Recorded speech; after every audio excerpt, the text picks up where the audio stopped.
Ever since the Samsung Galaxy Note 8 was announced, a lot of people have had concerns about its somewhat smaller battery compared to the S line of smartphones. Well, in this video, I'm going to answer all of your questions.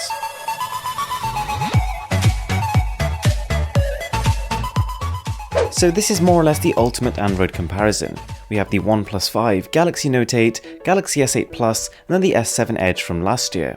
And I've tried to make this as completely fair as possible. All of the phones here, including the S7 Edge, have been obtained in the last few months, so it's not really given enough time for the battery to wear down over time. And another thing worth bearing in mind is that a big mistake a lot of people doing battery tests make is they set every phone to the maximum brightness, but that doesn't make sense if they have different brightness capabilities. So I set them all to an equal level of brightness of about 500 nits, and let's jump right into the test. Starting off, we're going to go with Antutu. And this is an extremely demanding application. Not only is it pushing the CPU, GPU and RAM right to the limit, but it's also showing some really bright, high contrast images on the display. Now again, something to think about here is that a benchmark is not necessarily putting the same stress on all the different phones. Because for example, the Oneplus 5 has 8 gigs of RAM and the Snapdragon 835, that is vastly more powerful than what we have on the S7 Edge, which is 4 gigs of RAM and the Exynos 8890. And when you take that into account, you would expect the S7 Edge, with the largest battery of all these phones and the least powerful components, to have the most battery left. But that's far from what actually happens. We have the OnePlus 5 with 90, the Note 8 with 91, S8 Plus 88, and S7 Edge 89. So now we're going to flick over to video streaming, which, because it's less intensive on the internal components, is a better test of how efficient the displays are. One important thing to bear in mind here is that while the S7 Edge and the OnePlus 5 have the same display size of 5.5 inches, there is a significant resolution disparity. Whilst the OnePlus 5 has a Full HD panel, the S7 Edge over here has a Quad HD one, and so we would expect it naturally to lose more battery in a test like this. In contrast, we actually have the Note 8 and the S8 Plus, which by default by Samsung are set to a Full HD Plus resolution, which is the equivalent of 2220 by 1080. And that therefore lies somewhere in between the two.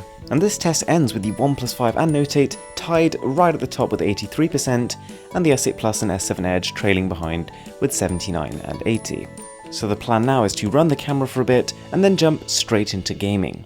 So for this we're using Subway Surfers because not only is it a fairly demanding game, but also it runs by itself. So once you initially tap the button, you will continue to run into the first wall again and again and again. So we're going to leave this for a while and see if there's any disparity. And when it comes to gaming, what we might expect here is that the three phones on the left hand side, i.e. the current generation flagships, would pull ahead a bit. The S7 Edge with its older components would probably be less efficient at tasks like gaming. And actually, when we test the battery life, this turns out to be completely true. The OnePlus 5 and the Note 8 are up top with 62 and 65, and the S7 Edge is trailing all the way behind at 58, so it's been caught up by the S8 Plus. Now we move on to the big guns. This is the battery waster. It is essentially an application made to challenge your phone as much as physically possible, using all of its sensors, all of its connections, and all of its power. And literally a few seconds after turning this on, you start to notice your battery life collapsing. So if you ever do want to kill your battery, by the way, this is a pretty good way of doing it. Another thing to notice here is taking a look at the Note 8. When it is pushed to its complete limit, its display goes dimmer. It becomes completely locked, refuses to be turned up even if you manually do it, and I'm more than willing to bet this is a safety mechanism. This is made to ensure the phone doesn't overheat and doesn't repeat the disaster of last year's Galaxy Note 7. And to be clear, after using this test, all of these phones are hot to the touch. It has completely destroyed them. So much so that I've actually had to set a fan up to keep these phones cool enough so this test can continue to run. I've also had to shut them down, put each one individually into a fridge, and then continue 10 minutes later. It'll all be worth it. And results are in. This is where it gets very, very interesting. The OnePlus 5 has 15, Note 8 right at the top with 17, the S8 Plus is doing fairly well too at 12, and the S7 Edge has been completely crushed. It only has 6% battery remaining. That test really took everything out of it. Trying to test basic application performance, all of them held up really well. Even leaving them on for 20 minutes at a time with all the displays on, pretty much no battery drained, so we had to move to heavier measures. The final test is happening right here on Antutu, and this is where we're going to see which phone actually takes the lead. And first up, we have the S8 Plus. It has actually gone before the S7 Edge, a complete surprise, but clearly Antutu has taken more out of it than its competitors. The S7 Edge is barely hanging on as well, and as soon as we hit the next test, it bottles and goes out with it. But it still beat the S8 Plus, which is kind of disappointing, kind of impressive. Now it's down to the last two, and the Note 8 and the OnePlus 5 are pretty much neck and neck. which is somewhat surprising considering both phones have the same battery capacity, but the Note 8 has a vastly larger screen, higher resolution screen, and that S Pen to run. One potential explanation is because the OnePlus 5 has that extra 2GB of RAM over the Note 8, perhaps that is causing it to drain its battery a little bit faster. And then completely out of nowhere, the Note 8 just stops. It turns out the OnePlus 5, somewhere along that line, completely overtook it. And it lasts a fair bit longer, a good 7 or 8 minutes longer, until that one finally goes too. There we go, that is the battery comparison. Some surprising results I have to say, because in 4th place we have the S8 Plus, which actually has the second largest battery among these smartphones.